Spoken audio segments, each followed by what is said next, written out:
రేపే సింగరేణి ఎన్నికలంటూ ఇంకో వార్తను చూస్తా ఉన్నాం. వెలుగు దినపత్రికలో బొగ్గు గనుల్లో ముగిసిన ప్రచారం. 6 జిల్లాల పరిధిలో 11 డివిజన్లు, ఓటేయనున్న 39,773 మంది కార్మికులు. ఐడెంటిటీ కార్డు ఉంటేనే పోలింగ్ సెంటర్లోకి. అదే రోజు రాత్రి 7 గంటలకు కౌంటింగ్ నిర్వహించబోతా ఉన్నారు.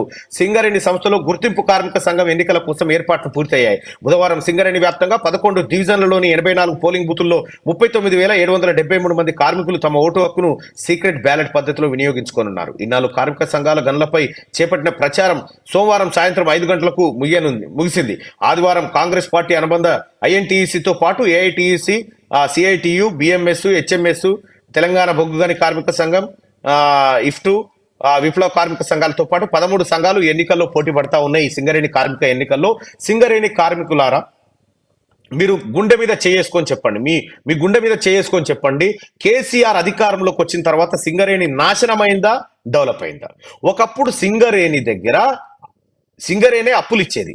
సింగరేణే అప్పులిచ్చి ఏది ప్రభుత్వాలకు అప్పులిచ్చి ఆదుకునేటువంటి సింగరేణి ఇవాళ ఏమైంది? సింగరేణి కార్మికులారా, మీ జీతాల కోసమే, మీకు జీతాలు ఇవ్వడానికే బ్యాంకుల దగ్గర అప్పు తీసుకొచ్చే పరిస్థితి తీసుకొచ్చిండు.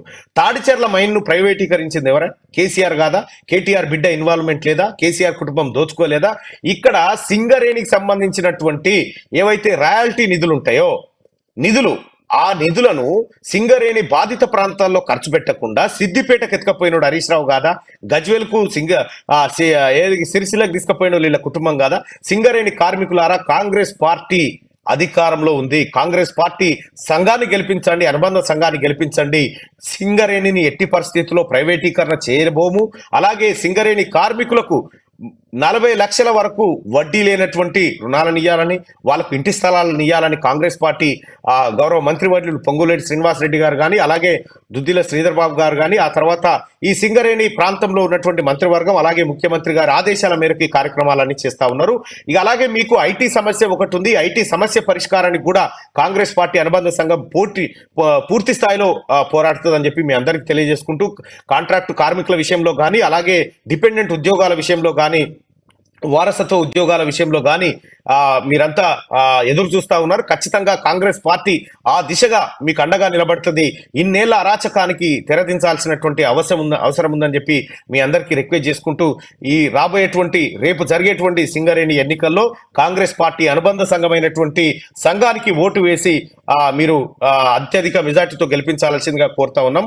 ఐఎన్టీయూసీ అన్ని గనుల్లో జెండా ఎగరవేయడం ఖాయంగా కనిపిస్తా ఉంది. ఇది సింగరేణి ఎన్నికలకు సంబంధించినటువంటి అప్డేట్. అయితే ఇక సింగరేణి ప్రైవేట్ కానివ్వం, రాష్ట్ర ప్రభుత్వం కాపాడుకుంటది. వివేక్ వెంకటస్వామి, కేసీఆర్ అవినీతిపై 4 ఏళ్లు పోరాడినం. కొత్త గనులు జాబ్స్ రావాలంటే ఐఎన్టీయూసీని గెలిపించాలని విజ్ఞప్తి. గనుల వద్ద ప్రచారం నిర్వహించిన చెన్నూరు ఎమ్మెల్యే వివేక్ వెంకటస్వామి అంటూ ఒక వార్తను చూస్తాను. మందమరి ఏరియా ఆర్కేపీసీహెచ్పి వద్ద మాట్లాడుతున్న చెన్నూరు ఎమ్మెల్యే వివేక్ వెంకటస్వామి అంటూ, ఒకవైపు వివేక్ వెంకటస్వామి, అటువైపు నుంచి పొంగులేటి సీనన్న, ఇటు దుద్దిల శ్రీధర్ బాబు గారి దగ్గర నుంచి వరంగల్ జిల్లాకు సంబంధించినటువంటి కొండా సురేఖ, ఆ తర్వాత సీతక్క, వీళ్ళంతా కూడా సింగరేణి ఎన్నికల పైన ఒక నజరేసి పెట్టిరు. సింగరేణి ఎన్నికల్లో ఐఎన్టీయూసీని గెలిపించడం కోసం సాయశక్తుల కృషి చేస్తా ఉన్నారు. మెజారిటీ కార్మికులు కూడా ఐఎన్టీయూసీ వైపే మొగ్గు చూపుతా ఉన్నారు. ఇక అక్కడ పోటీ చేసి ఏదో చేస్తామన్నటువంటి ఏది తెలంగాణ బొగ్గు గని కార్మిక సంఘం ఏదైతే ఉందో దాంట్లో కేసీఆర్ మళ్ళీ చేతులు ఎత్తేసిండు. ఇక పార్టీ నుంచి ఎలాంటి మీకు ఉండవు, దయచేసి మీరే పోటీ చేయండి, మీరే చూసుకోండి, గెలిస్తే గెలుస్తారు, పోతే పోతారు, ఎట్లాగో గెలవం, ఏదో నామకే వాస్తే అట్లా పోటీ చేయండి అని చెప్పి వాళ్ళకి చెప్పడం జరిగింది. నామకే వాస్తే పోటీకి దిగుతా ఉంది తెలంగాణ బొగ్గు గని కార్మిక సంఘం. ఇక రేపు రాత్రికే ఫలితాలు వచ్చేటువంటి అవకాశం ఉంది. రేపు రాత్రికి ఫలితాలు వస్తే ఐఎన్టీయూసీ విజయడంకా ముగించేటువంటి అవకాశం అయితే స్పష్టంగా కనిపిస్తా ఉంది.